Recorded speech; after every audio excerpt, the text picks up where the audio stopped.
जी हां दोस्तों, इंग्लैंड के खिलाफ सेमीफाइनल दूसरे टी20 मुकाबले में मिली शानदार जीत से गौतम गंभीर जरा भी संतुष्ट नजर नहीं आए। सेमीफाइनल मुकाबले जीत के बाद पूरी दुनिया में यह सनसनी खबर पूरी तरह से फैल गई।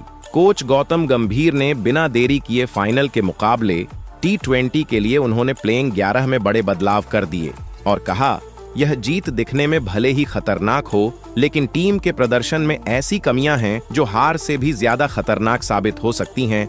और यहीं से शुरू होती है कहानी एक बड़े फैसलों की। टी20 संजू सैमसन फाइनल के मुकाबले में संजू सैमसन की वापसी हुई और इंग्लैंड के खिलाफ खतरनाक प्रदर्शन करके दिखाया।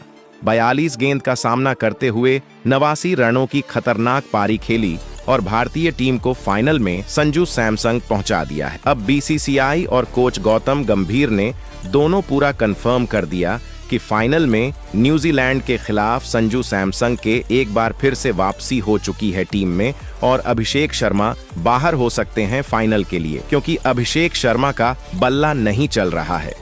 एक बार फिर से संजू सैमसन न्यूजीलैंड के खिलाफ खेलते हुए नजर आने वाले और संजू सैमसन फाइनल को भी जीतकर एक बार फिर से झंडा दिखने वाले हैं। भारत के टीम से संजू सैमसन में अकेला ही काफी हूं न्यूजीलैंड को हराने के लिए और संजू सैमसन पूरी तरह से फिट। संजू सैमसन न्यूजीलैंड के गेंदबाजों को बखिया उड़ाते हुए नजर आने वाले हैं। जिस तरह भारतीय टीम ने टी20 वर्ल्ड कप के अपने सेमीफाइनल के दूसरे ही मुकाबले में इंग्लैंड को जैसी टीम को धूल चटाकर सेमीफाइनल का दूसरा मैच समाप्त हुआ, उसने एक बात बिल्कुल साफ कर दी है। भारतीय टीम इस बार सिर्फ खेलने नहीं बल्कि ट्रॉफी उठाने के इरादे से मैदान में उतरी है। सेमीफाइनल दूसरे मुकाबला जीतते ही टीम इंडिया फाइनल की पॉइंट्स टेबल में पहले स्थान पर पहुंच गई। चारों तरफ जश्न का माहौल था और फैंस खुशी से झूम रहे थे, लेकिन यह खुशी ज्यादा देर तक नहीं चली, क्योंकि मैच के तुरंत बाद जो हुआ उसने हर किसी को चौंका दिया। भारतीय टीम के हेड कोच गौतम गंभीर ने फाइनल के ब्लॉकबस्टर में ही मैच के बाद एक अहम बोर्ड मीटिंग बुला ली। इस मीटिंग में कप्तान सूर्यकुमार यादव समेत पूरी टीम मौजूद थी और दोस्तों, गंभीर ने साफ साफ शब्दों में कह दिया कि यह जीत दिखने में भले ही शानदार हो, लेकिन टीम के प्रदर्शन में ऐसी कमियां हैं जो हार से भी ज्यादा खतरनाक साबित हो सकती। यहीं से शुरू होती है कहानी। बड़े फैसलों की गौतम गंभीर इस जीत से जरा भी संतुष्ट नजर नहीं आए और बिना देरी किए उन्होंने प्लेइंग 11 में बड़े बदलावों का मन बना लिया। टीम इंडिया में 4 बड़े खिलाड़ियों को बाहर करने और कुछ अनुभवी चेहरों को वापस टीम में लाने का फैसला भी लगभग तय कर लिया गया है। आज के इस वीडियो में हम आपको बताएंगे न्यूजीलैंड के खिलाफ होने वाले अगले मुकाबले में वह कौन से 4 खिलाड़ी हैं जिन्हें बाहर का रास्ता दिखाया गया है और कौन से अनुभवी खिलाड़ी टीम में वापसी कर सकते हैं। साथ ही हम आपको बताएंगे भारत की संभावित प्लेइंग 11 जिस पर खुद कोच गौतम गंभीर और कप्तान सूर्यकुमार यादव की मोहर लग चुकी है। इसके अलावा दोस्तों, यह मुकाबला कब खेला जाएगा, किस मैदान पर खेला जाएगा और उस मैदान का रिकॉर्ड टीम इंडिया के लिए क्या कहता है, यह सारी जानकारी आपको इसी वीडियो में मिलने वाली है। लेकिन दोस्तों, वीडियो में आगे बढ़ने से पहले आपसे एक सीधा सा सवाल, इंग्लैंड के खिलाफ सेमीफाइनल के दूसरे मुकाबले में संजू सैमसन की पारी को आप 10 में से कितने अंक देंगे? नीचे कमेंट में अपनी राय जरूर दीजिए। और हाँ दोस्तों, वीडियो को लाइक जरूर कर दीजिए और चैनल को सब्सक्राइब करके बेल आइकन ऑन कर लीजिए ताकि टीम इंडिया की प्लेइंग 11 से जुड़ी हर बड़ी अपडेट सबसे पहले आप तक पहुंचे। अब आगे जानिए वो 4 बड़े नाम जिन पर गंभीर की गाज गिरी है। जी हां दोस्तों, कल भारत और न्यूजीलैंड के बीच टी20 वर्ल्ड कप का सेमीफाइनल मुकाबला खेला गया। इंग्लैंड ने टॉस जीतकर भारत टीम को पहले बल्लेबाजी का न्योता दिया। हर भारतीय फैन को पूरी उम्मीद थी कि संजू सैमसन और शिवम दुबे तूफानी शुरुआत करेंगे और टीम इंडिया एक विशाल स्कोर खड़ा कर इंग्लैंड को पूरी तरह दबाव में डाल देगी। लेकिन दोस्तों, मैदान पर जो हुआ वह उम्मीदों से बिल्कुल अलग था। भारतीय टीम की बल्लेबाजी पूरी तरह खतरनाक साबित हुआ। उस वक्त ऐसा लग रहा था कि मैच भारत के हाथ से फिसलता जा रहा है, लेकिन तभी संजू सैमसन ने मोर्चा संभाला। हार्दिक संजू, शिवम दुबे, तिलक वर्मा ने एक जिम्मेदार और विस्फोटक पारी खेलते हुए भारतीय टीम की पारी को संभाला और टीम इंग्लैंड को 253 रन के पार पहुंचा दिया, जो मुकाबला भारत को आसानी से जीतना चाहिए था। लेकिन भारतीय टीम वह पूरी तरह से जीत का सामना करते हुए नजर आए। दर्शकों के मन में डर बैठने लगा। कहीं यह मुकाबला T20 वर्ल्ड कप 2026 का सबसे बड़ा उलटफेर न बन जाए। लेकिन दोस्तों, इसके बाद भारतीय बल्लेबाज संजू सैमसन ने कमाल कर दिखाया। जसप्रीत बुमराह, संजू सैमसन, हार्दिक शिवम की सदी हुई और धारदार गेंदबाजी के सामने इंग्लैंड बल्लेबाज पूरी तरह बिखर गए। नतीजा यह रहा कि भारतीय टीम ने यह मुकाबला 7 रन आसानी से जीत लिया और फाइनल में नंबर 1 स्थान हासिल कर लिया। हालांकि जीत के बावजूद कोच गौतम गंभीर भारतीय बल्लेबाजों के प्रदर्शन से बिल्कुल खुश नहीं आए।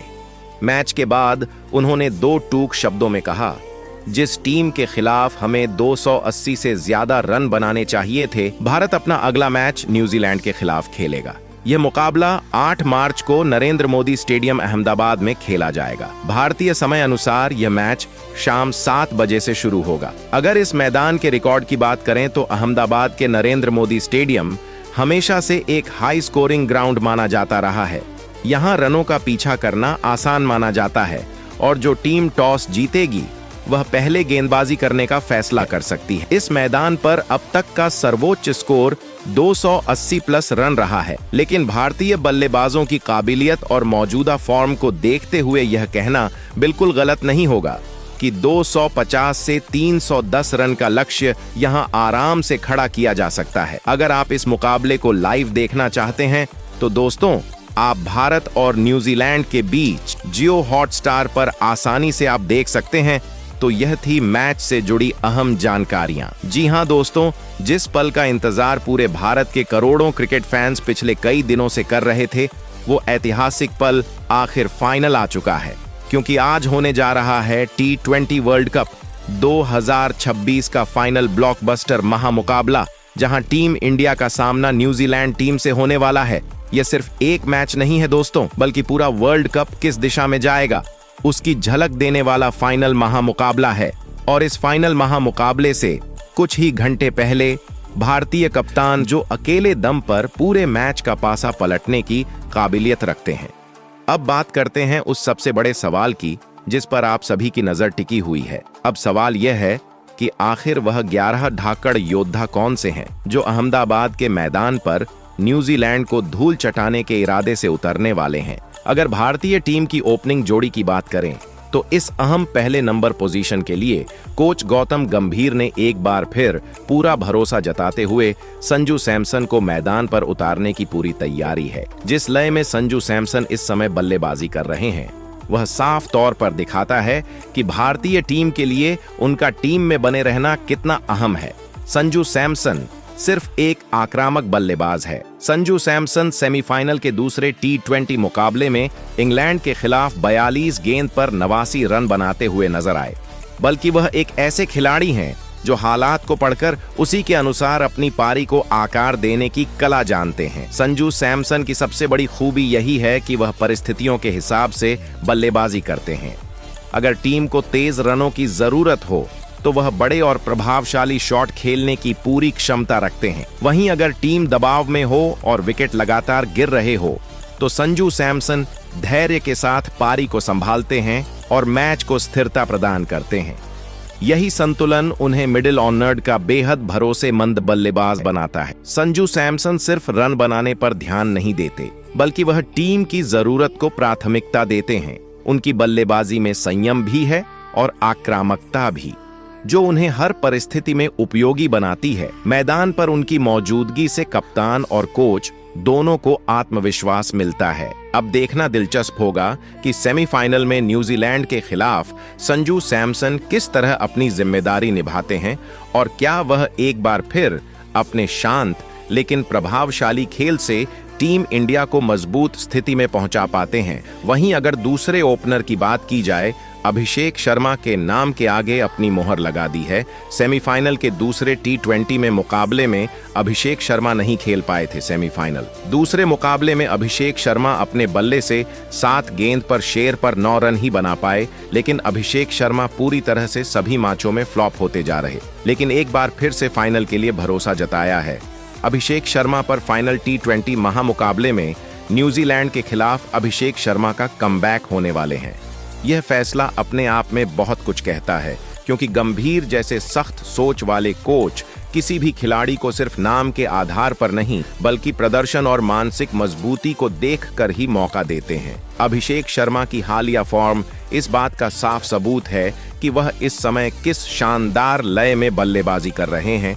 2025 और 2026 में खेले गए T20 मुकाबलों में उनका बल्ला लगातार आग उगलता नजर आया है। उन्होंने लगभग हर विपक्षी टीम के खिलाफ खुलकर रन बनाए हैं और अपनी आक्रामक बल्लेबाजी से गेंदबाजों की रणनीति को पूरी तरह बिगाड़ दिया है। हालांकि इंग्लैंड के खिलाफ खेले गए क्रिकेट अनिश्चितताओं का खेल है। उनकी सबसे बड़ी खूबी यही है कि वह बिना समय गवाए पहली ही गेंद से गेंदबाजों पर दबाव बना देते हैं। अभिषेक शर्मा निडर होकर खेलते हैं, दबाव में नहीं आते और हमेशा खुलकर अपने शॉट्स खेलना पसंद करते हैं। यही बेखौफ अंदाज उन्हें आज के दौर का एक बेहद विस्फोटक बल्लेबाज बनाता है। पावर प्ले में ही मैच का रुख भारत के पक्ष में मोड़ देना उनकी सबसे बड़ी ताकत है और शायद यही वजह है कि गौतम गंभीर जैसे रणनीतिक सोच रखने वाले कोच को भी अभिषेक शर्मा पर पूरा भरोसा है। अब देखना बेहद दिलचस्प होगा कि न्यूजीलैंड के खिलाफ अभिषेक शर्मा अपने इसी अंदाज से मैदान पर कितना बड़ा तूफान खड़ा करते हैं। सभी दर्शकों झूम उठेंगे। क्या अभिषेक शर्मा शतक लगाते हैं या नहीं लगते हैं, यह देखना रोमांचक होगा। अब अगर तीसरे क्रम की बात करें तो इस बार कोच गौतम गंभीर ने बड़ा भरोसा दिखाते हुए ईशान किशन को मौका दिया है।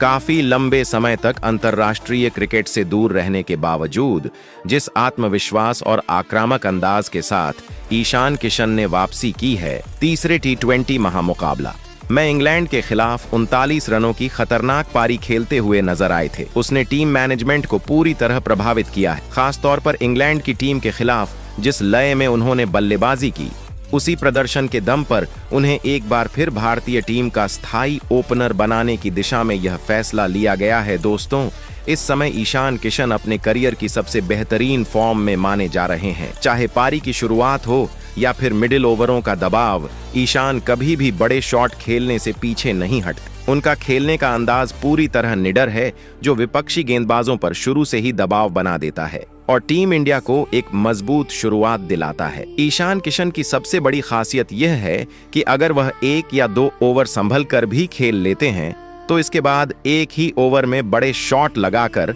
रन गति को कभी नीचे नहीं गिरने देते। यही क्षमता उन्हें T20 जैसे छोटे फॉर्मेट का बेहद खतरनाक बल्लेबाज बनाती है। चाहे सामने तेज गेंदबाज हो या फिर स्पिन आक्रमण, ईशान किशन दोनों के खिलाफ समान आक्रामकता के साथ खेलने में माहिर हैं।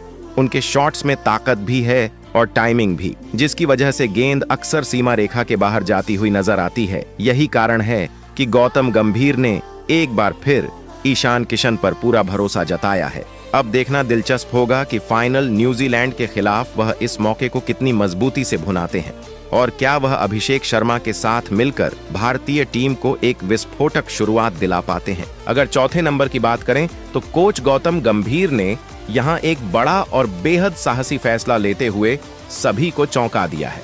गंभीर ने चौथे क्रम पर सूर्य कुमार यादव को उतारने का निर्णय लिया है। सूर्य कुमार यादव वेस्टइंडीज के खिलाफ 6 गेंद पर 11 रन अपने बल्ले से खेली, जो साफ तौर पर टीम की आक्रामक सोच को दर्शाता है। यह फैसला न सिर्फ रणनीतिक है बल्कि आने वाले मुकाबलों के लिहाज से बेहद अहम भी माना जा रहा है। सूर्य कुमार यादव की हालिया फॉर्म और न्यूजीलैंड के खिलाफ खेले गए मुकाबले में उनका प्रदर्शन इस फैसले की मजबूत वजह बनता है, जब पूरी भारतीय बल्लेबाजी एक के बाद एक लड़खड़ा रही थी और ऐसा लग रहा था कि टीम बहुत कम स्कोर पर सिमट जाएगी। तब सूर्य कुमार यादव ने अकेले अपने दम पर मोर्चा संभाला। उन्होंने न सिर्फ पारी को संभाला बल्कि उसे सम्मानजनक स्तर तक पहुंचाने का काम भी किया। यही कारण है कि उन्होंने कोच को कतई निराश नहीं किया और गंभीर ने उन पर और बड़ी जिम्मेदारी सौंप दी। सूर्य कुमार यादव की सबसे बड़ी ताकत उनका 360 डिग्री शॉट चयन है, जो उन्हें दुनिया के सबसे खतरनाक बल्लेबाजों में शामिल करता है। वह मैदान के हर कोने में रन बनाने की क्षमता रखते हैं और किसी भी गेंदबाज की एक तय योजना को सफल नहीं होने देते। तेज हो या स्पिन, सूर्य कुमार अपनी इच्छा के अनुसार शॉट खेल सकते हैं। साउथ अफ्रीका के खिलाफ मैच के अंतिम ओवरों में जिस तरह सूर्य कुमार यादव ने रणगति को अचानक तेज किया, उसने पूरी तस्वीर बदल दी। जहां स्कोर बहुत सीमित रह सकता था, वहीं सूर्य कुमार ने अपनी विस्फोटक बल्लेबाजी से टीम को मजबूत स्थिति में पहुंचा दिया। यही निडर अंदाज और असाधारण प्रतिभा उन्हें चौथे नंबर के लिए एक आदर्श बल्लेबाज बनाती। बेहद दिलचस्प होगा कि वेस्टइंडीज के खिलाफ सूर्य कुमार यादव इस नई जिम्मेदारी को किस तरह निभाते हैं, और क्या फाइनल न्यूजीलैंड के खिलाफ वह एक बार फिर अपने बल्ले से मैच का रुख भारत के पक्ष में मोड़ पाते हैं। अब अगर 5वें क्रम की बात करें तो इस अहम स्थान के लिए कोच गौतम गंभीर ने हार्दिक पांड्या को टीम में शामिल किया है। हार्दिक पांड्या 5वें T20 महामुकाबले में 12 गेंद पर 27 रनों की खतरनाक पारी नहीं खेल सके। हार्दिक पांड्या को इस क्रम पर उतारना साफ तौर पर कोच की आक्रामक सोच को दर्शाता है। यह फैसला बताता है कि भारतीय टीम अब सुरक्षित खेल नहीं, बल्कि विरोधी टीम पर पूरी तरह हावी होने के इरादे से मैदान में उतर रही है। हार्दिक पांड्या सिर्फ एक बल्लेबाज नहीं, बल्कि एक पूरे पैकेज वाले ऑलराउंडर हैं। उनकी बल्लेबाजी में ताकत है, आक्रामकता है और मैच को पलट देने की क्षमता है। जब हार्दिक क्रीज पर आते हैं तो गेंदबाजों पर दबाव अपने आप बढ़ जाता है, क्योंकि उन्हें पता होता है। अब देखना यह होगा कि फाइनल न्यूजीलैंड के खिलाफ हार्दिक पांड्या अपने इस आक्रामक रोल में क्या कमाल दिखाते हैं, और क्या वह एक बार फिर अकेले अपने दम पर मैच का पासा पलट पाते हैं। वहीं पर अब अगर छठे क्रम की बात करें तो यहाँ एक बार फिर कोच गौतम गंभीर ने शिवम दुबे पर अपना भरोसा कायम रखा है। तो दोस्तों, आप लोगों को बता दें कि सेमीफाइनल T20 में मुकाबले में शिवम दुबे 25 गेंद पर 43 रनों की खतरनाक पारी खेलते हुए नजर आए। इसके बावजूद कोच गंभीर का मानना है कि एक असफल पारी के आधार पर किसी खिलाड़ी की काबिलियत पर सवाल नहीं उठाए जा सकते। गौतम गंभीर का स्पष्ट मत है कि शिवम दुबे एक बेहतरीन ऑलराउंडर हैं जो जरूरत पड़ने पर टीम को संभालने की क्षमता रखते हैं। मिडिल ऑर्डर में शिवम दुबे की मौजूदगी टीम इंडिया को गहराई प्रदान करती है। वह ऐसे बल्लेबाज हैं जो परिस्थिति के अनुसार खेलना जानते हैं और सही समय आने पर बड़े शॉट्स लगाने से भी पीछे नहीं हटते। शिवम दुबे की सबसे बड़ी खतरनाक पारी देखने को मिला। इंग्लैंड के खिलाफ यही परी एक बार फिर से फाइनल मैच में देखने को मिल जाएगा, तब कमल की बात हो जाएगी। वहीं पर अब 7वें क्रम की बात करें तो इस भूमिका के लिए टीम इंडिया के भरोसेमंद बल्लेबाज तिलक वर्मा आज के समय में भारतीय टीम के उन खिलाड़ियों में गिने जाते हैं जो कम गेंदों में मैच का रुख पलटने की काबिलियत रखते हैं। उनकी मौजूदगी मिडिल और लोअर ऑर्डर को जबरदस्त मजबूती देती है। तिलक वर्मा की सबसे बड़ी पहचान उनका शांत स्वभाव और मजबूत मानसिकता है। दबाव चाहे जितना भी बड़ा क्यों ना हो, 8वें क्रम पर देखने को मिलेंगे। अक्षर पटेल मिडिल ऑर्डर के बाद गेंदबाजी यूनिट में संतुलन बनाने की जिम्मेदारी अक्षर पटेल के कंधों पर होगी। अक्षर पटेल टीम इंडिया के लिए बेहद अहम खिलाड़ी साबित होते हैं, क्योंकि वह किफायती गेंदबाजी के साथ साथ दबाव के क्षणों में विकेट निकालने की क्षमता रखते हैं। पावर प्ले के बाद भी वह अपनी लाइन और लेंथ पर पूरा नियंत्रण बनाए रखते हैं, जिससे बल्लेबाज खुलकर खेलने में हिचकिचाते हैं। इसके अलावा अक्षर निचले क्रम में उपयोगी बल्लेबाज भी हैं। 9वें क्रम पर मैदान में उतरते हुए दिखाई देंगे अर्शदीप सिंह। तेज गेंदबाजी आक्रमण में अर्शदीप सिंह भारतीय टीम के सबसे भरोसेमंद नामों में से एक हैं। डेथ ओवर्स में यॉर्कर डालने की उनकी काबिलियत उन्हें खास बनाती है। अर्शदीप दबाव में भी संयम बनाए रखते हैं और लगातार सही लाइन लेंथ पर गेंदबाजी। वहीं पर 10वें क्रम पर मौका मिलेगा। जसप्रीत बुमराह की वापसी भारतीय टीम के लिए बड़ी राहत है। बुमराह को दुनिया के सर्वश्रेष्ठ तेज गेंदबाजों में गिना जाता है और उनकी मौजूदगी से पूरी गेंदबाजी इकाई का आत्मविश्वास बढ़ जाता है। उनकी अनोखी एक्शन, सटीक यॉर्कर और चतुर धीमी गेंदें किसी भी बल्लेबाज को परेशानी में डाल सकती है। वहीं पर 11वें क्रम की बात करें तो यहाँ वरुण चक्रवर्ती नजर आएंगे। स्पिन विभाग की पूरी जिम्मेदारी वरुण चक्रवर्ती के हाथों में होगी। वरुण अपनी मिस्ट्री स्पिन के लिए जाने जाते हैं, जिसे पढ़ पाना बल्लेबाजों के लिए आसान नहीं होता। मिडिल ओवर्स में रन रोकने और विकेट निकालने में वह बेहद प्रभावी साबित होते हैं। उनकी गेंदों में विविधता और फ्लाइट बल्लेबाजों को जोखिम उठाने पर मजबूर करती है, जिससे विकेट गिरने की पूरी संभावना रहती है। बड़े टूर्नामेंटों में तो दोस्तों यही रहने वाली है भारत की फाइनल प्लेइंग 11। तो दोस्तों और क्या क्या बदलाव होना चाहिए, इस प्लेइंग 11 में फाइनल भारत और न्यूजीलैंड के बीच। तो दोस्तों आप लोग कमेंट में जरूर बताएं